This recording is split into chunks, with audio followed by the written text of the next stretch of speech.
Caitlin Clark just dropped news that has the entire WNBA holding its breath. After a season where she was clearly battling through injuries nobody wanted to acknowledge, she's now declaring she's back to 100% the league's biggest star, their cash cow, their ratings machine. She's healthy again. And the timing of this announcement? Absolutely perfect for maximum chaos. How much of Clark's struggles this past season do you think were injury-related versus just the pressure? Drop your honest take below. Unfortunately, it means I've played less, just because I haven't been able to get out there with some of the injuries that I was dealing with, but now feeling back to 100%, so been trying to take advantage of the fall weather in Indianapolis before, it gets too cold, and obviously being down here in Florida, the weather makes it pretty easy to play some golf, but getting in as much as I can, obviously. I stay pretty busy, so I don't get to play as much as I... Let's cut through all the nonsense and address what everyone in the WNBA has been tiptoeing around for months. Caitlin Clark was hurt, like actually hurt. Not managing minor discomfort hurt. Not dealing with the grind hurt. Legitimately injured and playing through it because the Indiana Fever needed her on the court, and she's too competitive to sit. And now, finally, at a golf pro-am of all places, she casually drops that she's feeling back to 100%. As if that's not an absolutely massive admission that confirms what everyone with functioning eyes already knew. Think back to the beginning of the season. That preseason game against Iowa? Clark looked off. Not shaking off rust off. Actually moving at half speed like something was wrong. Then the Fever turned around and had her play another preseason game in Atlanta, and everyone with a brain was asking why. Why risk your franchise player, your entire business model, in a meaningless exhibition game? The answer is probably because the organization was desperate to sell tickets and generate buzz. So they threw caution to the wind. Smart long-term planning there, Indiana. Then came the groin injuries, plural, and the ankle situation that the Fever tried to keep under wraps like it was classified information. The organization's handling of Clark's health was an absolute disaster, which is probably why they fired their entire medical staff and started fresh. When your star player spends an entire season visibly compromised and you're still trotting her out there for 40 minutes a night, maybe, just maybe, your sports medicine department needs an overhaul. We don't need to speculate. We're hearing it from her mouth herself. This is something that people all off-season people, oh man, well, Caitlin's not saying what's going on with her injuries in the NAA. We wanted to know directly from the horse's mouth. Why?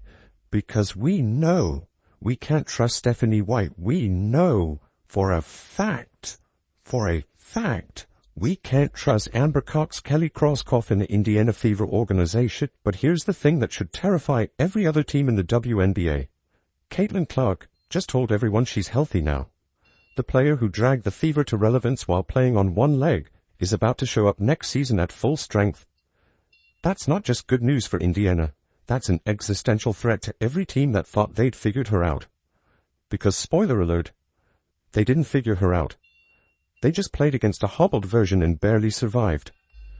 Watching Clark at that golf event was revealing in ways that had nothing to do with her swing. She was joking around, loose, genuinely having fun. That's the Caitlin Clark who terrorized college basketball. That's the version of her personality that got buried under the weight of constant injuries and the pressure of carrying an entire franchise. Seeing her relaxed and healthy again is a massive positive sign. Not just for her production, but for her mental state. Playing hurt for an entire season while dealing with unprecedented scrutiny would break most people. The fact that she's coming out of it seemingly intact is impressive. Now let's talk about the elephant in the room, the CBA negotiations. Or more accurately, the complete disaster that is the CBA negotiations. The WNBA and the WNBPA need to figure this out immediately because the league cannot afford a lockout. Cannot. The entire business model of women's basketball right now is built on momentum, and momentum dies the second you shut down operations. Fans who finally started paying attention will disappear. Sponsors who finally opened their wallets will close them. And Caitlin Clark's cultural relevance, which is already time-sensitive, will evaporate. Here's the brutal truth nobody wants to say out loud. Clark's popularity is directly tied to her being on the court dominating. If she doesn't play basketball for a year or two because of a lockout, that mystique fades. her cultural moment passes. She becomes a remember when story instead of a current phenomenon. And the WNBA's growth trajectory, which is entirely dependent on her star power, stalls permanently. This isn't about disrespecting other players, it's about acknowledging reality. Clark is the engine. Remove the engine, and the whole thing stops moving. The investment money flooding into women's basketball right now isn't coming from traditional sports investors.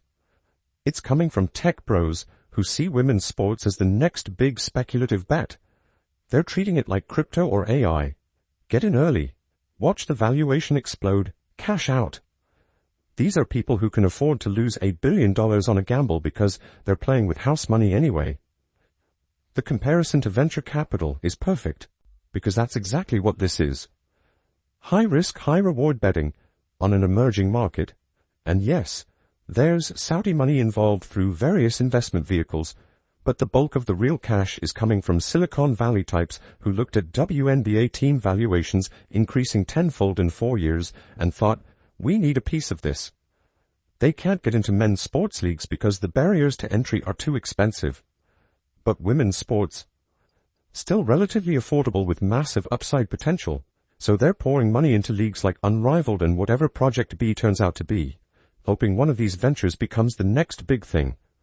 But here's the problem with all that speculative investment. It's dependent on continuous growth and visibility.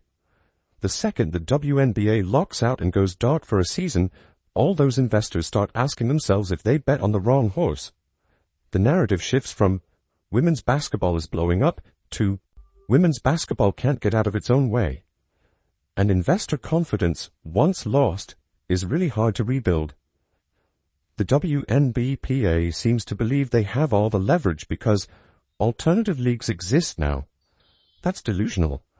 Nobody, and I mean absolutely nobody, grows up dreaming of playing in Unrivaled or Project B. Those are supplemental income opportunities, not destinations. Players might sign NIL deals with these leagues while they're in college, but the second WNBA money is on the table, they're taking it. Because the WNBA, for all its flaws, is still the premier women's basketball league in the world. It's where you go to build a legacy. The progress made over the past year would evaporate overnight. All those new fans who started paying attention because of Clark and the increased media coverage, gone. They'll move on to something else because casual fans don't stick around through labor disputes, they just don't. And there's no transcendent talent coming through the draft to replace Clark's star power if she's sidelined. This year's draft class is fine, but there's no generational talent. There's no one who's going to capture mainstream attention the way Clark did. The league needs her healthy and playing, not sitting out because billionaires and millionaires can't agree on how to split revenue. Clark's health declaration at a golf tournament is also perfectly on brand for how she handles media. She didn't call a press conference or make a big announcement through official channels. She just casually mentioned it while talking about golf and moved on. That's smart because it manages expectations without creating unnecessary pressure. She's letting everyone know she's good without making it a whole thing that requires follow-up questions and analysis. The Fever's mismanagement of her injuries this past season was criminal, playing her heavy minutes when she was clearly compromised, not being transparent about what was actually wrong, putting short-term ticket sales and ratings over long-term health. That's organizational malpractice, and it's why they had to overhaul their entire medical staff. Because if Clark suffers a serious injury that derails her career because they pushed her too hard too soon, the franchise is finished. The entire investment thesis collapses. Everything they've built falls apart. What makes this situation even more precarious is the timing. The WNBA is at an inflection point. They can either capitalize on unprecedented momentum and lock in generational growth, or they can fumble the bag completely with a lockout. There's no middle ground here, and the Players Association seems to be gambling that they have more leverage than they actually do. Because here's the thing. Leverage in labor negotiations is about who can withstand pain longer. And the players, most of whom aren't making life-changing money yet, cannot withstand a lost season the way ownership can. The league's business model is fragile right now. Revenue is up, but it's still operating at a loss overall. The increased investment is speculative, based on projections of future growth. If that growth stalls because of a lockout, the investors who were willing to absorb short-term losses while betting on long-term payoff will reassess. And once investors start pulling back, the whole house of cards comes down. The WNBA needs to understand that winning a labor dispute doesn't matter if the league collapses in the process. Clark's popularity already took a hit between last season and this one because she wasn't playing at full capacity. Fans could see something was off, even if they couldn't pinpoint exactly what the highlights weren't as spectacular. The performances weren't as dominant. That buzz that surrounded her every move started to quiet down just a bit. Now that she's declaring herself healthy, that buzz is about to come roaring back. But only if there's actually a season to play. The Fever's decision-making around Clark's health was baffling from the start. Everyone could see she wasn't right physically. Her movement was compromised. Her explosiveness was diminished. Yet they kept running her out there for massive minutes because they couldn't afford not to. The team's entire marketing strategy, ticket sales and relevance were built on her being available. So they pushed her, even when they shouldn't have. That's a short-sighted approach that could have ended catastrophically if she'd suffered a major injury. Now, with a completely new medical staff, presumably the Fever will handle things differently. They'll actually prioritize long-term health over short-term gains. They'll be transparent about injuries instead of treating them like state secrets. They'll manage workloads intelligently instead of grinding their franchise player into dust. At least that's the hope. Because if they screw this up again, there won't be a third chance Clark will demand a trade, or her body will break down, and either way, the Fever are done. The alternative leagues popping up are interesting developments for player compensation, but they're not legitimate threats to the WNBA's primacy. Unrivaled might pay well for a few weeks of summer basketball. Project B might offer decent money for exhibition tournaments. But neither of those replaces what the WNBA offers. A 6-month season with real stakes, playoff structure, championships that mean something, and a platform that reaches mainstream audiences. The alternative leagues are nice supplements, but they're not replacements. What's frustrating is how predictable this whole situation is. The WNBA finally has momentum. They finally have mainstream attention. They finally have a superstar that transcends the sport.